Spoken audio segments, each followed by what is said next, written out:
Hello everyone. आज हम अपना रासायनिक अभिक्रिया एवं समीकरण का सेकंड पार्ट करने जा रहे हैं। यहाँ है हमारे रासायनिक अभिक्रियाओं के प्रकार। पहला प्रकार है संयोजन अभिक्रिया। ये बहुत सारी ऐसी टर्म्स होती हैं साइंस में जहाँ नाम से ही हमें उसकी परिभाषा का पता चल जाता है। संयोजन मतलब जोड़ना, जहाँ अभिक्रिया में दो या दो से अधिक अभिकारक मिलकर एक नए उत्पाद को बनाते हैं। जैसे कार्बन प्लस O2, दो अभिकारक हैं, उन्होंने एक उत्पाद को बनाया CO2, तो ये हुई हमारी संयोजन अभिक्रिया। दूसरी है वियोजन अभिक्रिया। वियोजन मतलब तोड़ना, जहाँ एक अभिकारक टूटकर दो या दो से अधिक उत्पाद बनाते हैं। अब इस अभिक्रिया के अंदर हम अलग अलग कंडीशंस देते हैं, जैसे किसी में हम गर्म करके कर रहे हैं, अभिक्रिया को तोड़ रहे हैं, किसी में विद्युत देकर, किसी में हमारा प्रकाश देकर अभिक्रिया को हम करते हैं। तो यहाँ पर क्या है हमारा, पहली में थर्मल या ऊष्मीय वियोजन मतलब ऊष्मा देकर, जैसे जो भी कंडीशन हम देते हैं किसी भी अभिक्रिया में तो उसको एरो के ऊपर लिखा जाता है। ऊष्मा को आप ऐसे बहुत जगह आपको ट्रायंगल की फॉर्म में लिखा हुआ मिलेगा। इसका मतलब है कि यहाँ हम इसको गर्म कर रहे हैं। तो ये है हमारा कि CaCO3 एक अभिकारक है। जब हमने इसको गर्म किया तो ये टूटकर दो उत्पाद में परिवर्तित हो जाता है, CaO प्लस CO2। अगला है हमारा विद्युत वियोजन, मतलब विद्युत की उपस्थिति में विद्युत धारा प्रवाहित करने के बाद वियोजन होना, जैसे 2H2O। जब हम यहाँ पर विद्युत सप्लाई करेंगे, ये एक पूरा हमारा एपरेटस होता है, पूरा एक यंत्र होता है जिसके अंदर हम डाल के इसको कन्वर्ट कर सकते हैं, तोड़ सकते हैं जल को 2H2 प्लस O2 में। अब यहाँ हम विद्युत धारा सप्लाई करते हैं। अगला है हमारा प्रकाशीय वियोजन। प्रकाशीय वियोजन में हम नाम से ही पता चल रहा है प्रकाश, मतलब प्रकाश की उपस्थिति में अभिक्रिया होती है कि जब हम किसी भी यौगिक को, जैसे AgCl का जो रंग होता है वो सफ़ेद रंग का होता है। जब हम इसको प्रकाश में रखते हैं तो कुछ समय के बाद हम देखते हैं ये धूसर रंग ग्रे कलर में परिवर्तित हो जाएगा। इसका मतलब कि यहाँ जो क्लोरीन थी वो प्रकाश की उपस्थिति में निकल गई है बाहर और सिर्फ हमारे पास Ag रह गया है जिसका रंग होता है ग्रे कलर। इसको हम शाम श्वेत, जो वाइट ब्लैक फोटोग्राफी होती थी हमारी, उसके अंदर प्रयोग करते थे। अगली अभिक्रिया है विस्थापन अभिक्रिया। डिस्प्लेसमेंट, नाम से पता चल रहा है डिस्प्लेस मतलब जगह चेंज हो जाना। यहाँ क्या रहता है कि एक जो अधिक अभिक्रियाशील तत्व होता है वो कम अभिक्रियाशील तत्व को उसके यौगिक में से निकाल देता है और उसकी जगह खुद ले लेता है। जैसे यहाँ आयरन में को जब हम कॉपर सल्फेट के अंदर डालते हैं, आयरन लोहे की कील को कॉपर सल्फेट जो नीले रंग का होता है उसके अंदर डालेंगे, कुछ समय के बाद हम देखते हैं कि वो हरे रंग में परिवर्तित होना शुरू हो गया है। जैसे ही हरे रंग में वो परिवर्तित होगा, इसका मतलब कि आयरन ने कॉपर को निकालकर उसकी जगह ले ली है और वो FeSO4 में बदल गया है।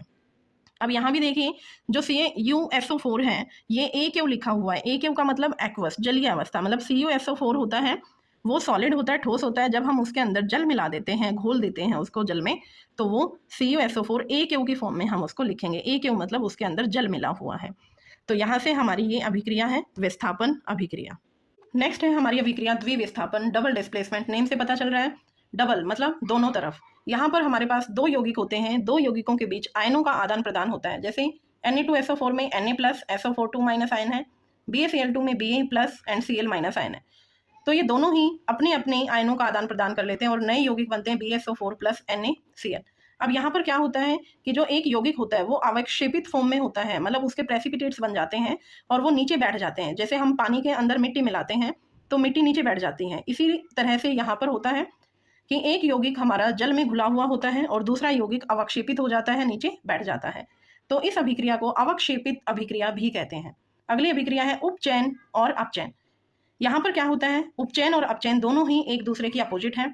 उपचयन के अंदर अभिकारक में ऑक्सीजन जुड़ता है और हाइड्रोजन की कमी होती है। दोनों में से कुछ भी हो सकता है, या तो ऑक्सीजन जुड़ेगी या हाइड्रोजन निकलेगा। जैसे यहाँ C+O2 कार्बन डाइऑक्साइड, इसमें ऑक्सीजन ऐड हुई है, तो ये क्या है हमारी उपचयन और इसे हम ऑक्सीडेशन रिएक्शन भी कहते हैं। नेक्स्ट है अपचयन। अपचयन में इसका उल्टा होता है, अपोजिट होता है। यहाँ अभिकारक के अंदर हाइड्रोजन जुड़ता है या ऑक्सीजन निकलता है, जैसे CuO प्लस H2। अब इसमें हम देखेंगे CuO के अंदर ऑक्सीजन बाहर निकली है और वो H2O के साथ जाके मिल गई है। तो CuO का क्या हुआ है, ऑक्सीजन का निकलना मतलब अपचयन, और H2 का क्या हुआ है, ऑक्सीजन ऐड हुई है, तो इसका हुआ है उपचयन, ऑक्सीडेशन। तो यहाँ पर उपचयन और नीचे CuO के अंदर अपचयन।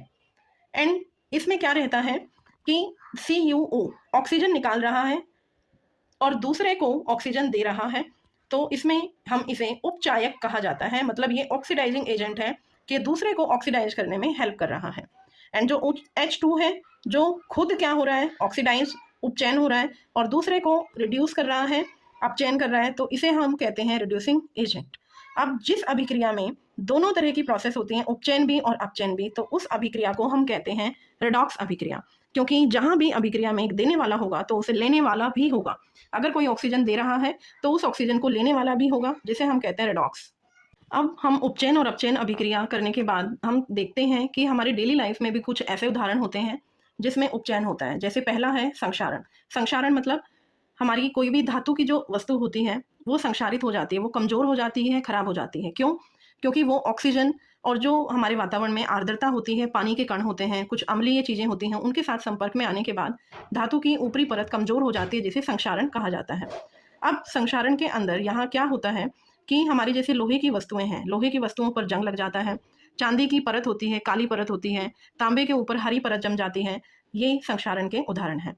अब इसे हम रोकने के लिए क्या कर सकते हैं? जो लोहे की चीज़ें हैं उन पे पेंट कर सकते हैं। हमारे पास जैसे सिल्वर की चीज़ें होती हैं, चांदी की चीज़ें हैं, हम चांदी पर गोल्ड का घोल फिरवा लेते हैं, उसे इलेक्ट्रोप्लेटिंग विद्युत लेपन कहा जाता है। और यशद लेपन, जिसमें हम धातुओं के ऊपर जिंक की परत चढ़वाते हैं, उसे यशद लेपन कहा जाता है। दूसरा उदाहरण है उपचयन का विकृत गंधिता, मतलब रैंसिडिटी, कि जो हमारी खाने की चीज़ों में वसा है या फिर तेल मिला हुआ है, तो उन वस्तुओं को जब हम बाहर रख देते हैं कुछ समय तक, उनके स्वाद में और उनमें गंध में परिवर्तन आ जाता है। जैसे गर्मियों में हम कुछ खाने की चीज़ बनाते हैं, शाम तक वो खराब हो जाती है, टेस्ट में बदलाव आ जाता है, तो इसे कहा जाता है विकृत गंधिता। ऐसा क्यों हो रहा है? क्योंकि ये सभी तेलीय और वसा वाली चीज़ें वायु के संपर्क में आती हैं और वो उपचयित हो जाती हैं, ऑक्साइड की एक परत उसमें आ जाती है।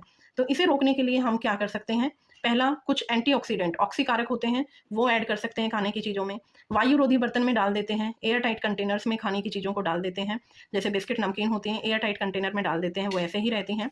शीतलन द्वारा फ्रिज के अंदर हम चीज़ों को रख देते हैं और वायु के स्थान पर हम नाइट्रोजन गैस का प्रयोग करते हैं। जैसे जो चिप्स होते हैं, कुरकुरे के पैकेट्स होते हैं, जब हम उनको खोलते हैं तो उनमें एकदम से गैस बाहर निकलती है, तो वो नाइट्रोजन गैस होती हैं जो उनको सेफ रखती हैं। अगर आप उसको खुला हुआ रख देते हैं पैकेट को, तो कुछ समय के बाद आप देखेंगे उसके टेस्ट में भी चेंज हो जाता है और वो बिल्कुल सॉफ्ट हो जाते हैं।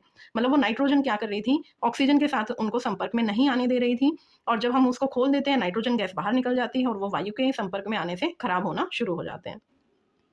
तो मेरे प्यारे बच्चों, ये था हमारा आज का ये चैप्टर। यहाँ ये चैप्टर कंप्लीट होता है। अगर आपको कोई भी डाउट है, प्रॉब्लम है, आप कमेंट करें, और अगर आपको पसंद आया है आप इसको लाइक करें, शेयर करें और अपने फ्रेंड्स के साथ इसको ज़्यादा से ज़्यादा शेयर करें ताकि उन्हें भी इसकी हेल्प हो। Thank you, bye bye.